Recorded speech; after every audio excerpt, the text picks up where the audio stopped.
Got these burls back, even though they've went through the kiln, it most likely means they're okay to work with, but it doesn't 100% mean that they are dry. So that's what we have this for. It's a moisture meter. We're shooting for less than 7% is ideal with this stuff. So there's two kinds of materials that we like to use. On the bottom of our table, which you can see here, this is HDPE, which stands for high density polyethylene.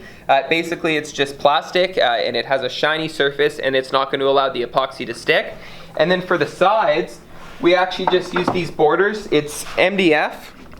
Of course you can't see the MDF, but there is MDF underneath the tape. You can kind of see it there. And then we've just coated the whole thing in tuck tape. You can see there. Tuck tape is usually only sold in Canada, so if you can't find it where you live, you're looking for sheathing tape. That is the type of tape. Tuck tape is just the brand name. So it's either HDPE or tuck tape. Whoa, there you go. So sitting in front of me in Saga right now is a table that we made. It was our second ever resin cast table and it failed.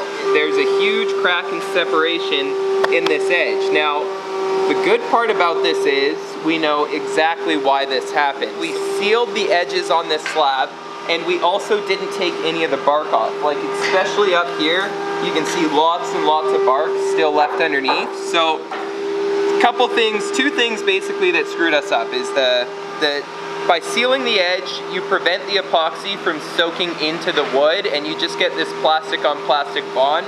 Now, we can't stress this enough, like we say this all the time and we still see people sealing edges. Like you get emails probably. All the time, yeah. Yeah, people saying like, oh, should I seal the edge or not? And the answer is no. Like I'm even in Facebook groups, like epoxy resin Facebook groups, many people recommending it. I'm gonna post this video on there to try and help you guys out, but the sealing the edge will make it separate, and then the bark that we left on only made things worse, and that's because the epoxy bonds to the bark, and then the only thing holding it all together is the bond between the bark and the wood. The reason that we debark the slabs is to get a better bond. If you are to leave the bark on your live edge slabs when you do the pour, essentially what is happening is the epoxy is bonding to the bark, and the only thing holding everything together is the bond between the bark and the piece of wood. So not very strong, and it's not going to hold up for, you know, a long-term piece of furniture.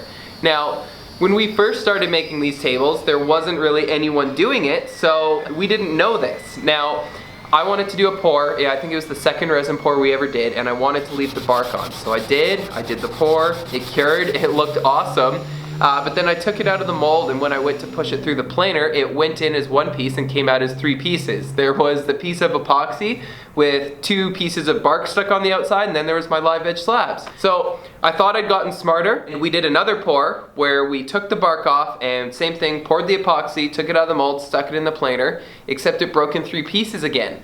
Now this time, instead of there being all the bark on the epoxy, there was just this thin little brown layer, which is the cambium layer of the tree, and that's why we use the wire wheel to get rid of that little thin layer. So first we go with just chisels or a draw knife to peel the bark off, and then it's a wire wheel to open up those pores of the wood and give you a better bond. So it's actually quite a bit of effort we have to go to eliminate the bubbles. First of all, you need to make sure you're using the right kind of epoxy.